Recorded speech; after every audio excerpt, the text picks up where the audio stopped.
अंकिता की मौत के बाद सुरक्षा बेहद कड़ी कर दी गई है। सुरक्षा बल इलाके में फ्लैग मार्च कर रहे हैं। लगातार दूसरे दिन फ्लैग मार्च किया गया। भारी संख्या में पुलिस बल और आरएएफ के जवानों को तैनात किया गया है। ये तैनाती इसलिए ताकि किसी भी तरीके से सौहार्द ना बिगड़े। आपको याद होगा, शाहरुख नाम के एक लड़के ने अंकिता पर पेट्रोल छिड़क कर उसे आंख के हवाले कर दिया था। पीड़िता के घर के आसपास का इलाका पूरी तरह से छावनी में तब्दील हो चुका है। आपको ये बता दें कि एहतियातन दुमका में धारा 144 लागू कर दी गई है और वजह वही है, किसी भी तरीके से कोई भी सांप्रदायिक सौहार्द ना बिगड़े। सोहन सिंह हमारे सहयोगी इस खबर पर ज्यादा जानकारी के साथ जुड़ गए। सोहन, दुमका की तस्वीर इस वक्त क्या नजर आती है? क्योंकि अंकिता अब इस दुनिया में नहीं रही, कार्रवाई की मांग लगातार की जा रही है, लेकिन सांप्रदायिक सौहार्द को लेकर प्रशासन की तैयारियां क्या है?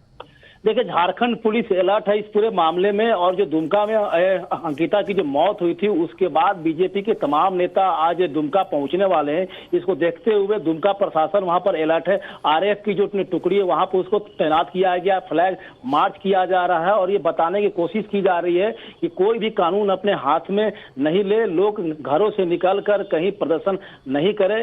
इसको लेकर दुमका पुलिस वहां पर पूरी तरह से अलर्ट है। झारखंड पुलिस के जो टॉप ऑफिसर है वो दुमका में वहां पर मौजूद है और पूरे कहा जाए तो जो दुमका जो जिला है और दुमका शहर है, पूरी तरह से उस जिले को छावनी में तब्दील कर दिया गया है। आसपास के जो जिले हैं, गोड्डा, साहेबगंज, देवघर, पाकुड़, वहां से भी फोर्सेस को दुमका में मंगाया गया है। अतिरिक्त आरएएफ को भी वहां पर तैनात किया गया। तो पूरी तरह से एहतियात बरता जा रहा है कि जो सांप्रदायिक जो माहौल है वो वहां पर नहीं बिगड़े। और खासकर से जो अंकिता है उसको इंसाफ दिलाने के लिए चारों तरफ से आवाज उठ रहा है। वो बीजेपी के लोग हैं या आम लोग हैं, हर कोई चाह रहा है कि जो उसके आरोपी है उसको फांसी की सजा दिया जाए। और इसके अलावा कहा जाए तो जो झारखंड पुलिस के अधिकारी है वहां मौजूद है और पूरे मामले की जांच कर रहे हैं। सीआईडी की जो टॉप ऑफिसर है वहां भी मौजूद है। पूरे मामले की जांच की जा रही है। सोहन, मैं एक बार फिर से आपका रुख कर रहा हूं, लेकिन दिल्ली से सांसद मनोज तिवारी दुमका पहुंचने वाले हैं। उससे पहले वो क्या कुछ करें, सुना देते हैं। और जब तक सभी दोषियों को सजा न मिल जाए तब तक हम लोग खड़े रहे। मनोज जी,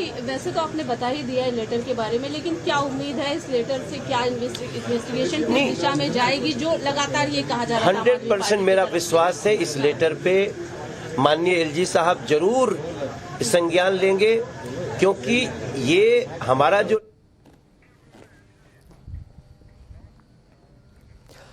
तो ये मनोज तिवारी को आप सुन रहे थे, जिन्होंने अभी निकलना है दुमका के लिए। यहां पर बीजेपी का पूरा प्रतिनिधिमंडल जो है वो पहुंचेगा और उसके बाद की तस्वीरें क्या रहेंगी वो भी हम आपको बताएंगे। लेकिन एक तरफ अंकिता की मौत के बाद दुमका में अलर्ट है, तो वहीं झारखंड में पिछले एक सप्ताह में 2 बेटियों के साथ बर्बरता की गई है। दुमका में अंकिता को जिंदा जला दिया गया, जबकि चतरा में एक बेटी पर एसिड अटैक हुआ है। राज्य में कानून व्यवस्था इस वक्त सवालों के घेरे में है। बेटियों की सुरक्षा ऐसा लगता है मानो खतरे में हो, लेकिन मुख्यमंत्री हेमंत सोरेन को सरकार बचाने की चिंता है। सोरेन के सारे विधायक रायपुर के एक रिजॉर्ट में पिकनिक मना रहे हैं। प्रदेश की जनता चिंता में है कि उनकी बेटियों की रक्षा कैसे हो। इधर विधायक ज्यादातर एक रिजॉर्ट में पिकनिक मना रहे हैं। 2 तस्वीरें इस वक्त टीवी स्क्रीन पर आपके सामने। पहली तस्वीर, दुमका में अंकिता को जिंदा जला दिया गया। यह वो शाहरुख नाम का शख्स है जिसने इस घिनौने तरीके से इस पूरे हत्याकांड को अंजाम दिया है। पुलिस की गिरफ्त में जब वो था तो वहां पर वो हंसता हुआ नजर आया था। सवाल ये खड़े हो रहे थे कि आखिर किस बात का इसे इतना रौब है कि पुलिस की कस्टडी में भी हंस रहा है। इधर चतरा की बात करें तो यहां पर एसिड अटैक का एक मामला सामने आया। यहां पर भी एक सरफराज शख्स ने एक युवती पर हमला कर दिया, एसिड से हमला किया और उसके बाद स्थिति गंभीर है, जहां पर जिंदगी और मौत के बीच ये लड़की भी अस्पताल में जंग लड़ रही है। तो ये 2 तस्वीरें और ये आंखें खोल देने वाली तस्वीरें जो पूरा देश सवाल पूछ रहा है, लेकिन इस पर झारखंड सरकार जो है वो पिकनिक मनाने में व्यस्त है। हेमंत सोरेन अपनी सरकार बचा रहे। लेकिन अंकिता का मरने से पहले वो बयान आपको सुनना चाहिए। आप सुनेंगे तो आपके भी रोंगटे खड़े हो जाएंगे।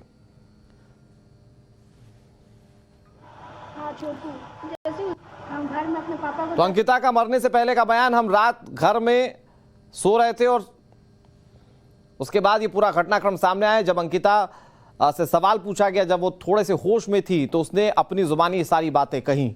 जो एक सबसे अहम बात उसने कही वो ये कि जिस लड़के ने इस पूरे घटनाक्रम को अंजाम दिया वो शाहरुख था, उसके साथ एक लड़का छोटू भी था। और उसने ये भी कहा कि उस शाहरुख के साथ वैसा होना चाहिए जैसा उस लड़की के साथ हुआ। अब जरा सोचिए, 45% तक अंकिता जल चुकी थी।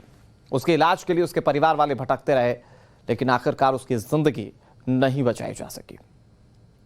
ऐसे में बहुत सारे सवाल हैं, आखिर झारखंड सरकार बेटियों की सुरक्षा को लेकर क्या करेगी? क्योंकि अगर कानून का खौफ होता, कानून का डर होता, तो अंकिता वाले मामले में इतनी त्वरित कार्रवाई की गई होती, इतनी कड़ी कार्रवाई की गई होती कि वो चतरा वाला मामला सामने नहीं आता। लेकिन ठीक ऐसा ही मामला सामने आया जब चतरा में एक लड़की पर एसिड अटैक किया गया। यहां पर इस पूरे मामले में पुलिस कार्रवाई कर रही है, लेकिन सबसे बड़ा सवाल यह कि मामले रुकेंगे कैसे।